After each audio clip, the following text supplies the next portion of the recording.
This is Tom Fox. I live in the Texas Hill Country. On Friday, July 4th, Kirk County saw the worst flooding it has ever seen.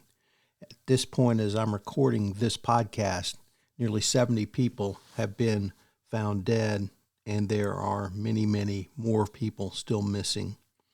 I'm going to ask you to please consider a donation to the Hill Country Flood Relief Fund. I've listed it in the show notes. I know it's a little bit unusual to make this request, but I can't tell you the tragedy that has unfolded in my home county over the 4th of July weekend.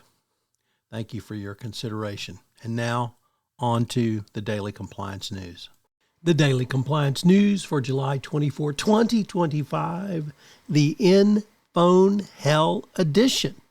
And we begin with that story from the Financial Times.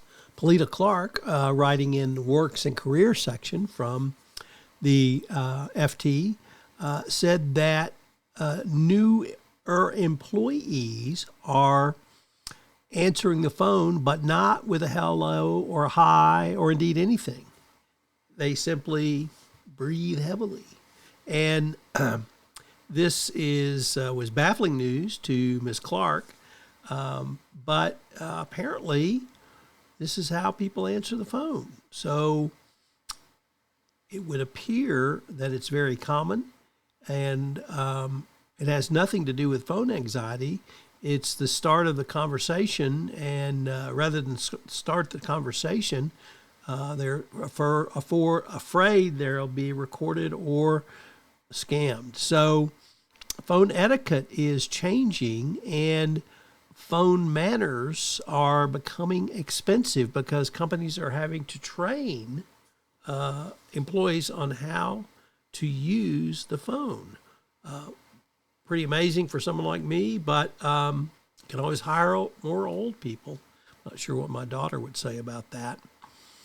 Next up from the Wall Street Journal, Morgan Stanley screening of wealth management clients draws more scrutiny. The company is being investigated by the Financial Industry Regulatory Authority over whether it's properly vetting its top clients for money laundering risk. The probe by Wall Street's self-regulator focuses on the firm's clients' risk ranking and other practices from October 21 through September 24. FINRA has been asking for information on U.S. and international clients in Morgan Stanley's sprawling wealth management business in the division that houses its trading desks. One FINRA request has been for information on politically exposed clients and close relatives. So it's part of a deep dive by FINRA, so we'll see where this all shakes out. Next up from Bloomberg, remember Carlos Ghosn? He is the former Nissan and Renault executive who once escaped from Japan in a box to avoid trial, but now he must stand trial in France alongside Culture Minister Rachida Dati over alleged corruption tied to a consultancy fee she received more than a decade ago.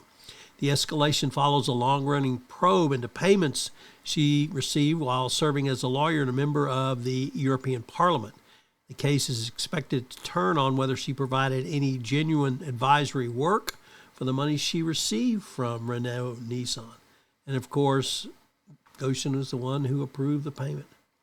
And our final story is more mega merger deals are in play. So for all you compliance professionals, get ready. Over the July 4th weekend, we had perhaps the worst tragedy to ever hit my home county in its history over this weekend. And myself and my family are fine, but multiple others who lost loved ones, lost family members, are obviously not fine. So if you can find your way to help with any donation, I would greatly appreciate it. This is Tom Fox. Thank you very much.